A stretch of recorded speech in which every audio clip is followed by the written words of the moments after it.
Sekarang saya akan menjelaskan kepada Anda beberapa rangkaian kombinasional standar.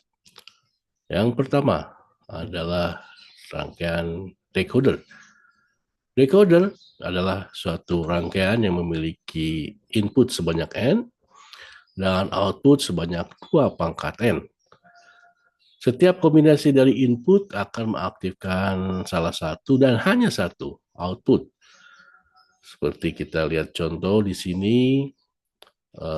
Sebelum itu kita lihat ini rangkaian decoder secara umum, ya, satu perangkat atau komponen yang memiliki input sebanyak N dan output sebanyak 2 pangkat N.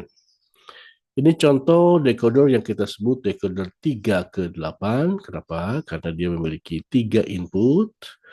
Dari 3 input itu ada sebanyak 2 pangkat 3 output yang bisa diaktifkan. Sehingga disebut 3 atau decoder 3 ke 8. Tabel kebenarannya seperti terlihat di sini. Tergantung kombinasi inputnya, output mana yang akan aktif. Misalnya kalau kombinasi inputnya adalah 0, 0, 0, maka yang aktif adalah output 0 atau Y0. Kalau yang inputnya adalah 110, ya, 110 itu kalau kita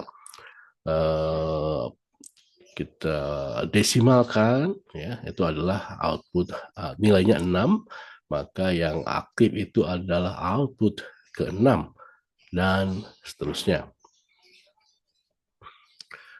Pada decoder biasanya juga disertakan satu input lain yang fungsinya untuk mengenable, ya. Artinya kalau enable, ada satu pin tambahan untuk menentukan apakah decodernya aktif atau tidak.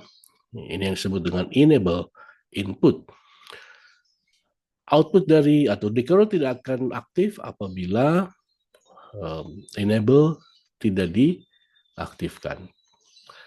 Atau apabila, dengan kata lain, decoder akan aktif apabila input enable aktif.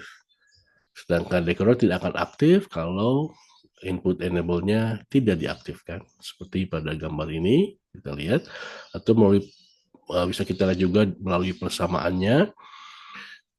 Kita lihat ini enable di-N-kan dengan input yang lainnya. Of course, kalau enable-nya aktif, ya, nilainya high, maka di sini kita lihat Y0 tentunya tergantung dari pilihan kombinasi input 0, A0, A1, A2. Sebaliknya kalau EN-nya enable-nya low, tidak aktif, maka output-nya tidak aktif juga. Ini contoh action dari enable input pada decoder 3 ke 8 yang sudah kita lihat sebelumnya. Pada tabel kebenaran kita lihat apabila enable-nya 0, maka output-nya tidak akan ada yang aktif. Tapi kalau enable-nya 1 diaktifkan, maka decoder 3 ke 8 ini akan bekerja seperti pada slide yang sudah saya jelaskan sebelumnya. Decoder bisa juga digabungkan decoder yang lain untuk membentuk decoder yang ukurannya lebih besar. Of course, kalau misalnya Anda bisa punya decoder yang inputnya lebih banyak, outputnya lebih besar, itu bisa langsung digunakan saja satu decoder.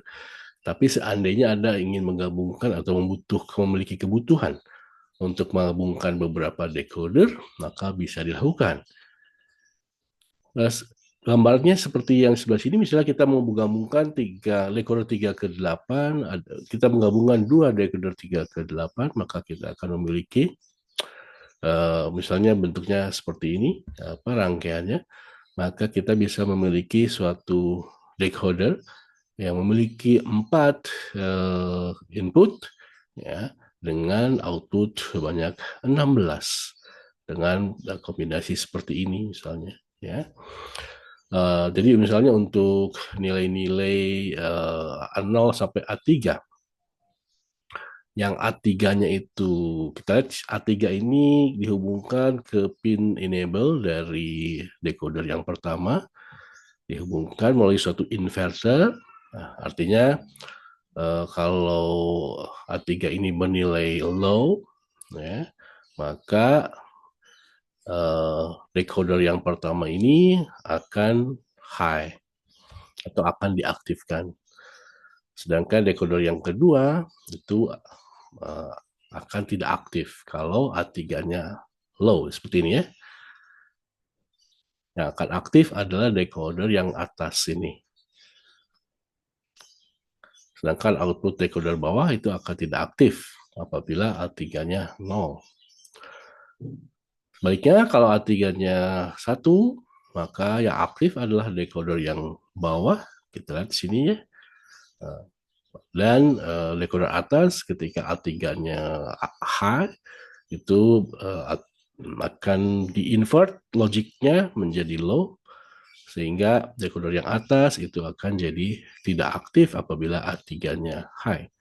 Dan kita lihat di sini apabila A3-nya high, maka keluaran yang aktif adalah Y8 sampai Y15.